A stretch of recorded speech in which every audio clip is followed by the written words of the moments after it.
네, 전 세계인과 함께하고 있는 YTN 라디오 낮 시사 프로그램 이슈 앤 피플 함께하고 계십니다.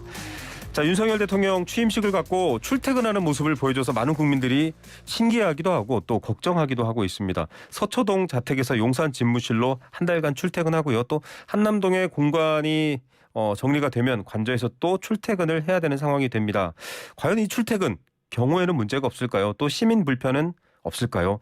오랫동안 대통령 경호실 경호부장으로 일하신 분이죠. 장기붕 전 경호부장 연결해서 얘기 들어보겠습니다. 부장님 안녕하십니까? 네, 장기봉입니다. 네, 굉장히 오랜 세월 또 청와대 경호실에서 일을 하셨잖아요. 소개 좀 부탁드립니다. 네. 제가 1980년, 그러니까 1979년 박정희 대통령께서 김재규의 그 총탄의 암살이 되시고 난 이후에 청와대에 이제 입사를 하게 됐죠. 그때 네. 그 충무요원 제5기라고 하는 공채 형식으로 입사를 해서 네. 2000년 7월 1일 김대중 대통령님 3년 차에 네. 제가 그만두고 나와서 대학의 교수로 가게 됐었죠. 예. 그래서 이제 지금 이 시점에 이제 모든 것을 정리하고 이제 쉬고 있습니다. 네. 시대를 관통해서 오랫동안 대통령을 지근거리에서 경호하셨습니다. 많은 분들이 출퇴근하는 대통령을 처음 보는 것 같아요. 아니, 부장님께서는 어떻게 보셨습니까? 그러니까 이제 우리나라에서는 역사적인 사건이 돼버렸죠. 네. 근데 이제 사실은 대통령이 관저와 집무실 간에 출퇴근이 없었던 이유는 네네.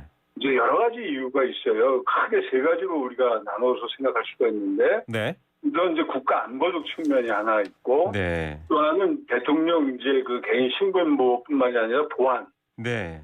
대통령의 말씀이라든지 서류라든지 이런 문제들, 네. 이런 것들에 대한 이제 보안 관리 측면, 그다음에 세 번째가 외교 의전 측면 이렇게 나눠서 볼 수가 있는데, 네. 지금 이제 일단 윤석열 대통령께서 국방부로 이전을 결정하시었고, 난 사실은 이전을 반대하는 입장이었어요. 네, 그렇게 인터뷰를 저희랑도 한번 하셨죠.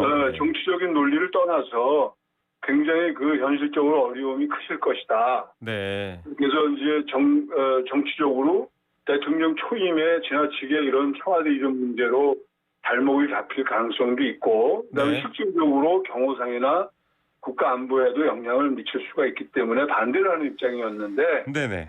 이제 이미 뭐 불가역으로 이미 옮겨 그랬죠. 가는 상태이기 때문에 지금은 이제 반대가 아무런 의미가 없죠. 네. 그런데 이제 조금 문제점을 말씀드리고 나중에 말미에 이제 대안을 좀 말씀드릴까 합니다. 네네, 알겠습니다. 네. 자, 이 대통령 차량은 사실 화제가 되고 있습니다. 미국 대통령의 경호 차량, 비스트 이렇게 알려져 있죠. 아주 커다란 캐딜락 차량도 알려져 있고, 우리나라 대통령도 여러 대의 경호 차량이 있는데, 이 차량이 이제 자주 노출되고 많은 시민들이 보고 있습니다. 이 차량이 대통령을 보호하기에는 충분한 장비인가요? 네, 이제 우리가 그 아모드 카라고 아모드 비어클 이렇게 얘기를 하죠. 방탄차입니다. 네, 방탄차. 이제 학문적으로 이제 국가 보안 업무 규정에 지금 윤석열 대통령님께서 타시는 차가 어떻다는 제가 말씀을 드릴 수가 없고, 네네.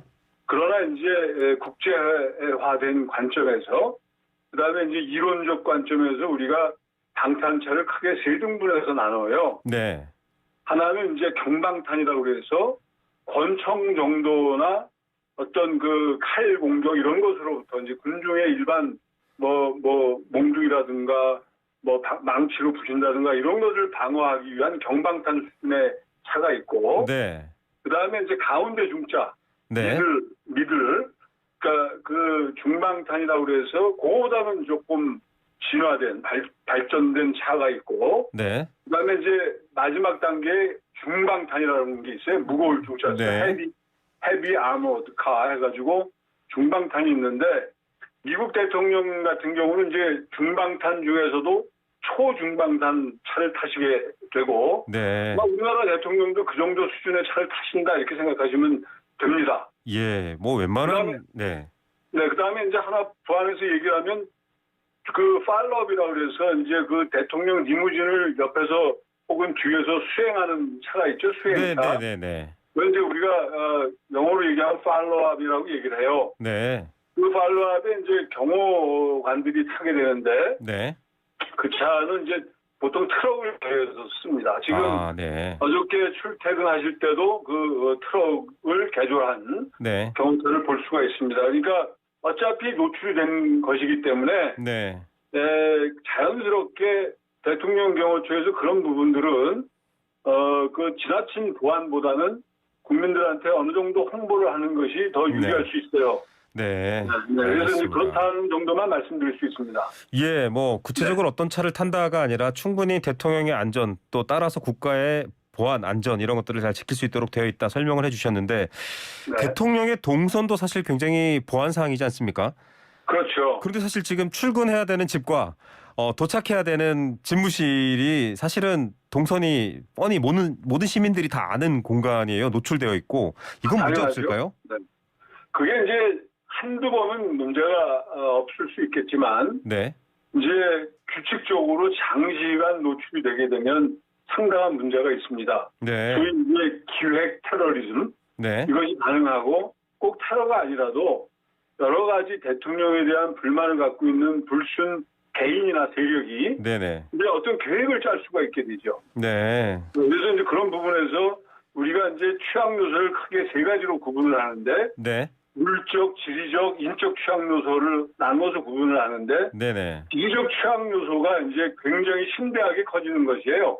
네. 그래서 이제 그 부분은 대통령 경호처와 경찰이 상당한 고심을 하고 있을 것이고 네. 또 그런 것들은 시민의 협조가 굉장히 중요합니다. 시민의 협조가 중요하다. 네, 근데 그렇습니다. 사실 시민들의 출퇴근 시간과 맞물려 있기 때문에 지금 뭐 교통을 통제하고 뭐 8분 만에 13분 만에 도착했다 이런 보도가 나오고 있습니다만 네, 굉장히 이렇게 시민들의 출퇴근차 지난번에 봤더니 이제 건너편 차선은 또 그대로 운행을 하더라고요.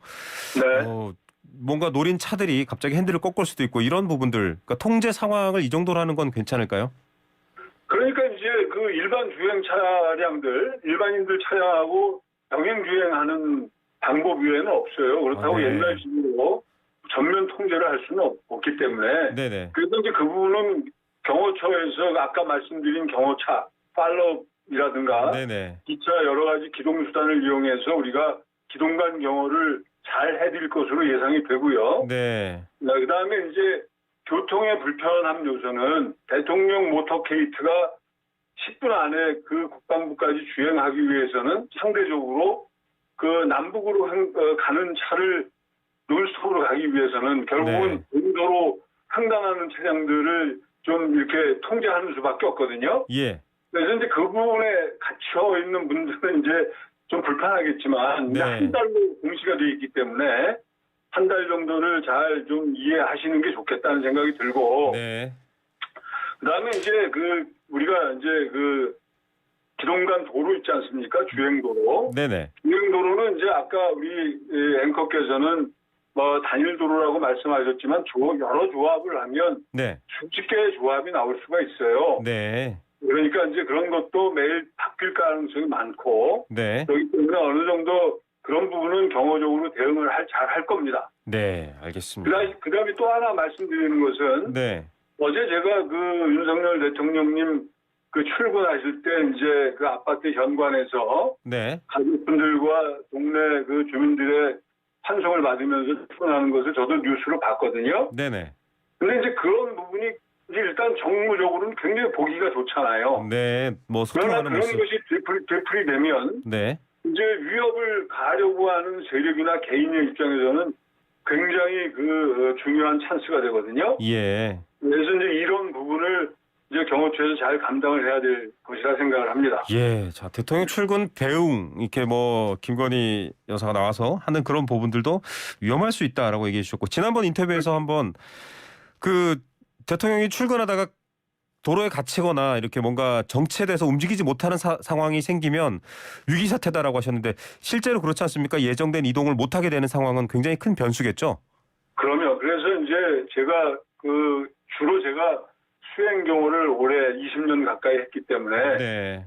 그 상황에 대해서 전부 다 저는 대부분 예측을 합니다. 네. 이게 이제 지난번에 인터뷰에서 말씀드렸던 것은 무슨 얘기냐면 사가라든지 네. 나중에 외교부 장관 공간을 가더라도 네. 대로변과 그 공간 혹은 대로변과 그 지금 사실은 그 사가 네네. 그 종신이 매우 짧고 하기 때문에 네. 주변의 시위대가 기습적으로 모터케이트를 가로막는 경우에는 바로 출근이 저지당할 수가 있거든요. 그렇죠. 안전을 확보할 때까지는. 네, 네. 이런 것을 또 타개하기 위해서 경찰 예비대를 운영해야 되고 네. 이제 뭐 또 이런 것을 준비 안 하면 정말로 대통령이 노상에서 뭐 이렇게 홀을 갇혀버리는 상황이 인파에 갇혀버리는 상황이 발생될 수도 있어요. 네. 그런데 이런 것을 어차피 대통령께서 선택을 하시고 출퇴근을 결정하셨기 때문에 네. 제가 이제 일어날 수 있는 이런 가상 시나리오를 말씀드리는 겁니다.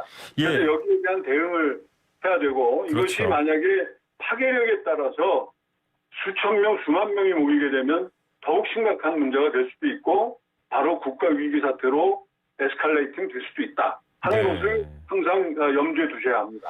예, 요즘은 이제 드론이 많이 보편화돼 있습니다. 물론 이제 비행 금지 구역, 드론 비행이 금지돼 있는 상황이기도 합니다만 한강 다리를 건너지 않습니까? 뭐 반포대교를 네. 건널 때도 있고 한남대교 여러 다리들을 경로상 바꿔가면서 네. 건널 텐데 굉장히 노출되어 있는 순간이 발생합니다. 드론 같은 것들로부터 그런 부분은 괜찮을까요? 이제 제가 과거에 네, 문재인 대통령 때 평창 올림픽 개막식 때 드론 쇼를 혹시 맞아요. 보셨나요? 네네, 그럼요. 굉장히 네, 화제가 수천 됐었죠. 개의 드론이 AI 컨트롤에 따라서 네네, 정확한 좌표에 자기네들이 진입을 해서 오윤기를 그리고 하는 행위를 하지 않습니까? 맞습니다. 네, 그래서 이 드론의 최대 발전 국가는 지금 중국이고, 네, 그다음에 중국에서 만들어진 드론이 북한으로 수출되지 말라는 법이 없거든요. 그렇죠.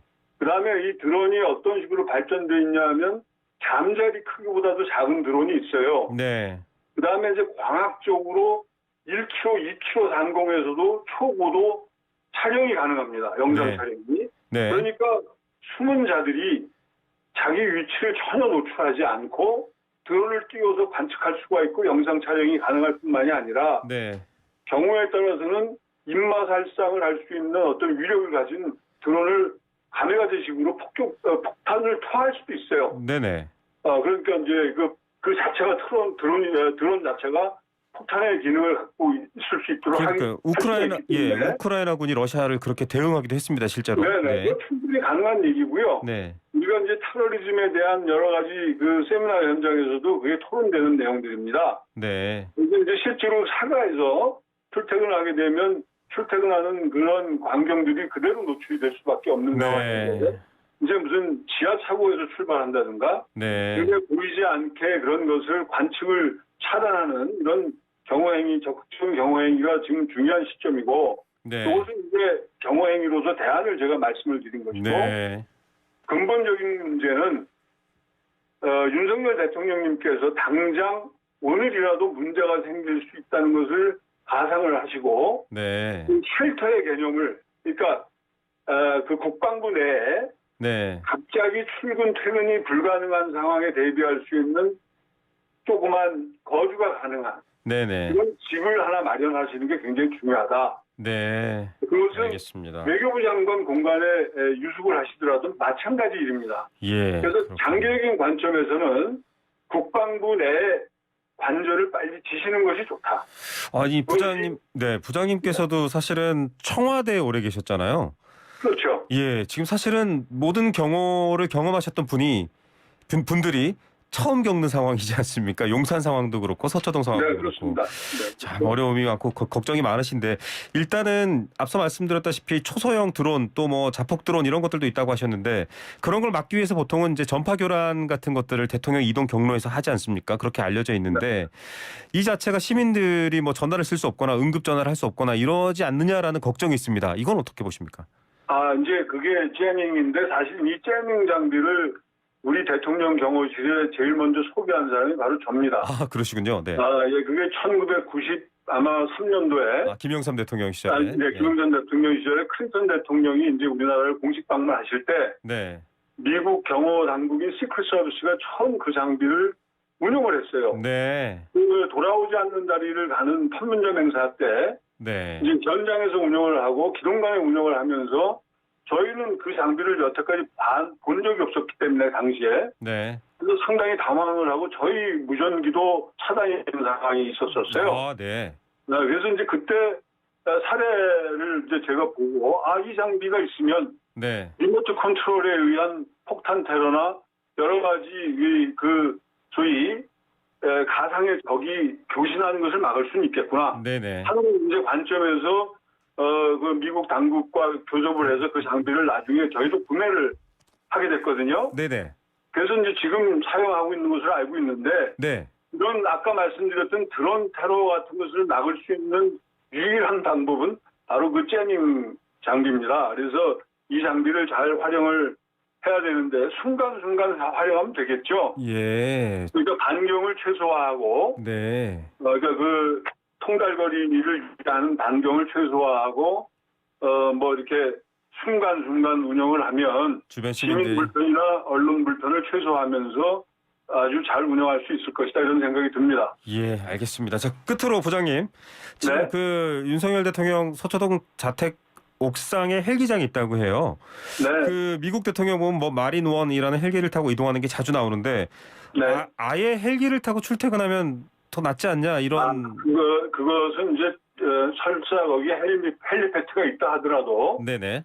아파트에 있는 헬기장에는 헬리패드는 일반 그 비상용 헬기를 위한 거기에 그 헬리패드이지 네네. 대통령 전용 헬기 정도가 내릴 수 있는 그 헬리패드는 아니에요. 면적도 그렇고 안전상 여러 가지 문제가 있기 때문에 네네. 요즘 뭐 화재가 발생했다든가 하는 경우에 그 주민들 대피용 혹은 뭐 이런 것을 위해서 만들어 놓은 것이라 네. 그 기능과 용도가 완전히 다르고 네. 그다음에 우리 대통령이 쓰시는 헬기는 그런 데 내릴 수가 없어요. 네. 그러니까 헬기 이용은 착상은 좋은 착상을 하셨는데 네. 뭐 아주 긴급한 상황이 아니면 헬기는 그 사용이 안 될 거로 예상이 됩니다. 예, 헬기로는 좀 어려울 수 있다라는 네. 이야기까지 해주셨네요. 자, 모쪼록 국민들이 걱정하거나 혹은 또 불편한 일이 없도록 좀 현명하게 해결해 나갈 수 있길 저희도 바라보면서 또 관련 이슈가 있을 때 한 번 더 연결하도록 하겠습니다. 부장님 감사합니다.